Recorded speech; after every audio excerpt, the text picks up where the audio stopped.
Hello everyone, we are continuing with the divisibility rules in number system.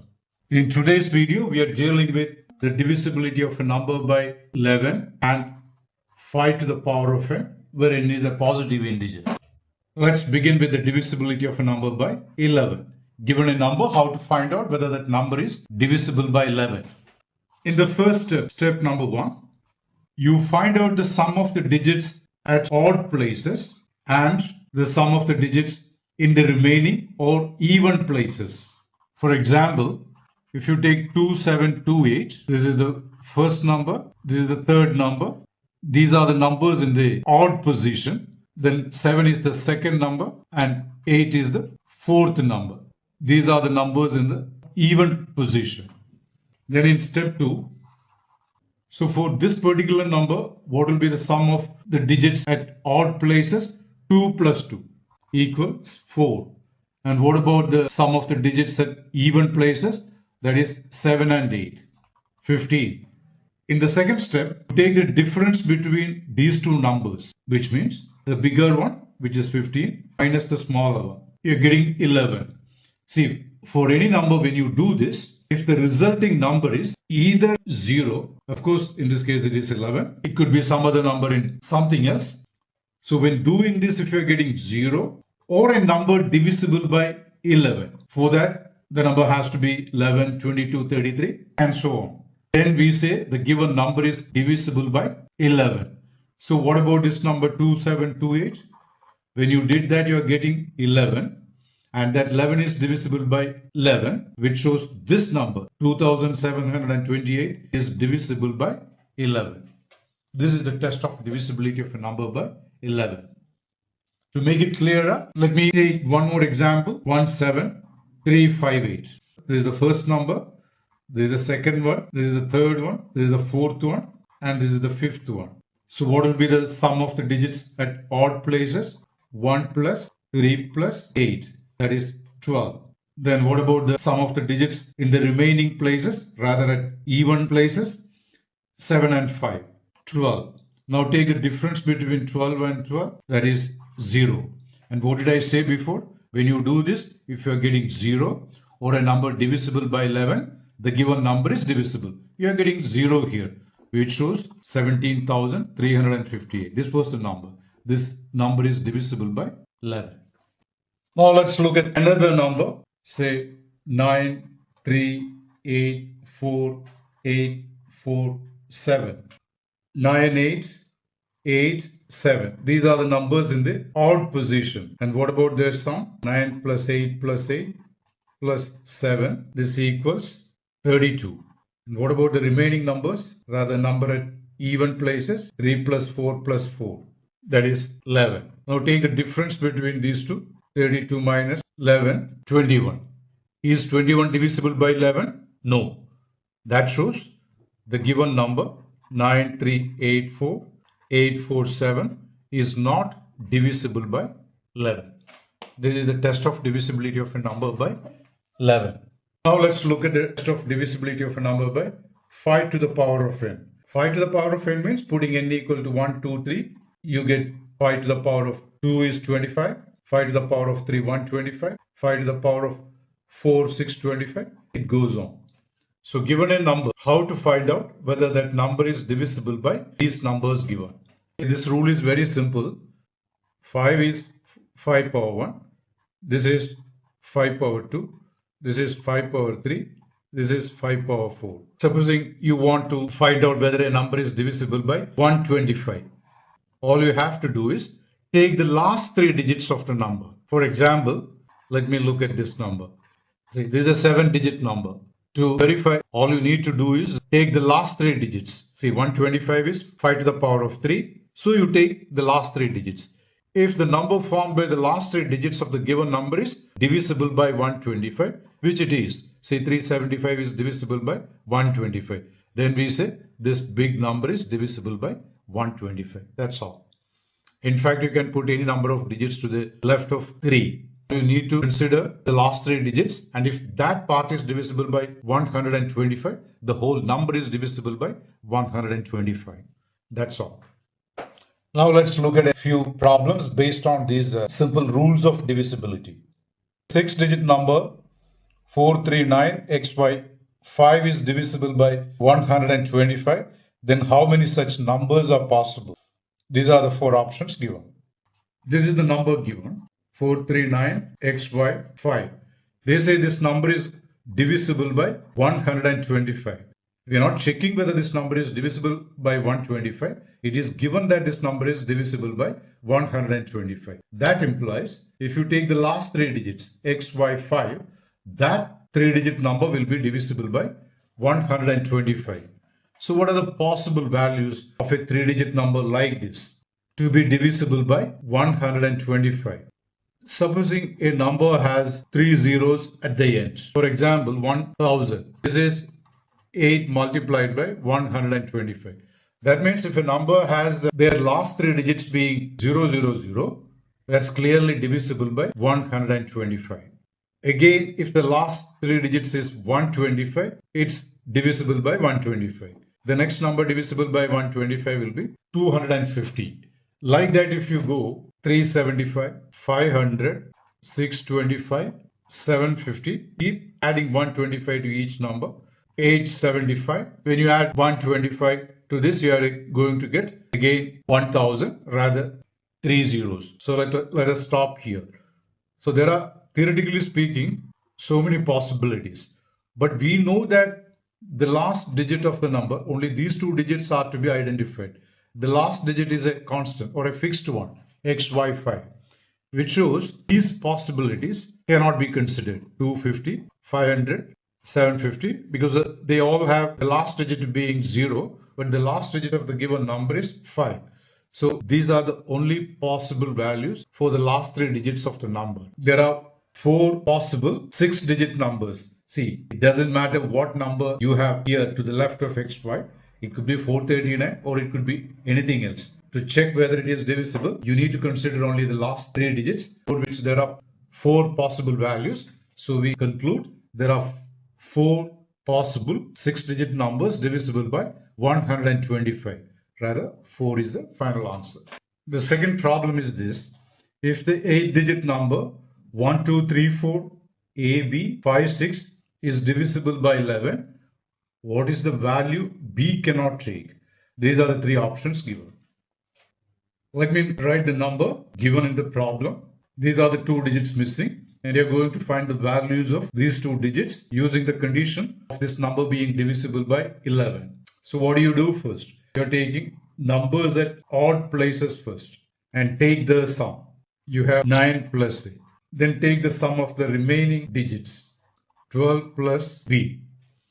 What is the next step? Take the difference between these two. Let me write this first. Minus 9 plus A. This on simplifying 12 plus B minus 9 minus A. 12 minus 9, 3 plus B minus A. So these are the first two steps in checking whether a number is divisible by 11. Here actually we are not checking whether this number is divisible by 11. It is given that this number is divisible by 11. So when you do these two steps, the number you get here, that is 3 plus B minus A, will be either 0 or a number divisible by 11. So these are the possible values of this algebraic expression you get. So there are different possible cases. Let me take one by one. 3 plus B minus A equals 0. And using the first case of this being 0. Taking B minus A to the right side, it becomes A minus B.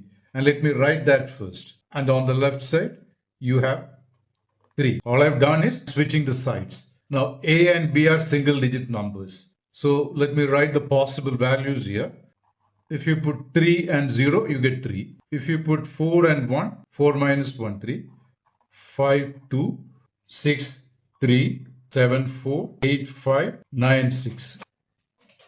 So these are the possible values for A and B to get 3. We are focusing on the value of B because that's what the question is about. You are finding the value which B cannot take. See, B can take values ranging from 0 to 6. 0, 1, 2, 3 up to 6.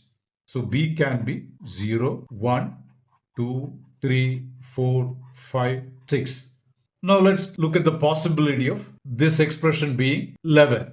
3 plus b minus a equals 11. Take 3 to the right side. You will have b minus a, 11 minus 3, which is 8. Now plug in possible values for b and a. This is one value possible for b and a, 8 minus 0, 8. The next value, 9 and 1. There are no other values for a and b to satisfy this equation. So we're getting only two possible cases. And this shows b equals 8 and 9. Now there is 22. That also we should consider. 3 plus b minus a equals 22. b minus a, 22 minus 3. 22 minus 3, 19. Is this possible? See, a and b are single digit numbers. So for no value of a and b, will their difference turn out to be 19? So this is not possible. And in the same way, you can prove that this expression cannot be 33, 44 and the other values. So we need to consider only 0 and 11, for which we have seen that b turns out to be 0, 1, 2, 3, 4, 5, 6 and again 8 and 9. There is one number missing here. Can you see what it is? That is, b cannot be 7. It can be any other single digit number. So here the question is the value b cannot take, and that is 7. Let's do one more problem before winding up. The third question is this. If the 7-digit number 6p5157q is divisible by 88, then p multiplied by q is what? P and q are given to be single digit numbers. These are the four options given. Let me write the number given, 6p5157q. This number is said to be divisible by 88. Like I have shown in my previous video, the first step is to write this number 88 as product of two co-prime numbers. Co-primes means numbers with no common factor. As you can see, 11 and 8 have no common factor. That is the first step. And we are going to identify the values of p and q using the idea of this number being divisible by 11 and also 8. There is a meaning of this number being divisible by 88. If a number is divisible by a certain number, the first number is divisible by all the factors of the second number. And these are the factors, 11 and 8. Using the test of divisibility, if I say this number is divisible by 8, the last three digits of this number should be divisible by 8. That is 57q. And q is a single digit number ranging from 0 to 9. So to find out what number will go in the last digit, let me use the smallest possible value for q, which is 0, and then try to divide it by 8. I'm not writing the quotient. We know that 56 is a multiple. The remainder is 1. Then what do? You bring down 0. And is 10 divisible by 8? No. But we know that 16 is divisible by 8. 16 is the number just above 10 that is divisible by 8. So if you write 6 here, the number turns out to be divisible. And for writing 6 here, this number should be 6. Rather, 576 is divisible by 8. That means q equals 8. This is how you find out the value of q using the idea of this number being divisible by 8. Now we need to identify p. So let me rewrite the number 6p5157 q. Let me replace by 8. So this is the number, 7-digit number. And we will use the idea of this number being divisible by 11. This number is divisible by 11 means you take alternate digits, 6, 5, 5, 8. Take their sum. What is that? 6 plus 5 plus 5 plus 8 equals 24. Sorry, I made a mistake here. See, we saw that this number is 576 and the last digit is 6. So the value of q will be 6, not 8. Sorry, I'm changing it. Q equals 6, not 8. So the whole thing will be wrong. Let me correct it. So let me write the given number using the correct value of q, 51576. Yeah, this number is divisible by 11. So we use the idea of the difference between numbers in alternate positions. See, I'm taking numbers at alternate positions or odd places, whatever. 6 plus 5 plus 5 plus 6 equals 22.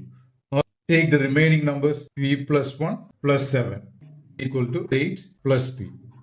In the next step, take the difference between these two. 22 minus 8 plus p equals 14 minus p. And what is the test of divisibility by 11? A number you get like this, you mean taking the difference between the sum of the digits at odd places and the sum of the digits at even places, which is this. This number should be either 0 or a number divisible by 11. See, to make it 0, what is the possible value of p? It should be 14, which it cannot be because p is a single digit number. So the next likely number is 11. The first choice in the next possible case is 14 minus p, you can equate to 11. And this equals what? P is equal to 3. So this is one possible value for p. Now let us see whether we can find out another possible value. See, 14 minus p, what did I say? Either 0 or a multiple of 11. Multiple of 11, the first choice is 11. I used that possible value here and found out p to be 3. Now what is the next possible value for 14 minus p? 22. And solving this, what are you going to get? Take p to the right side and 22 to the left side. This is what you get. And this equals minus 8, which is not possible because p, as you know, is a positive single digit number ranging from 0 to 9. And theoretically, when you equate this number to 33, 44 and 55, you're going to get negative values for p.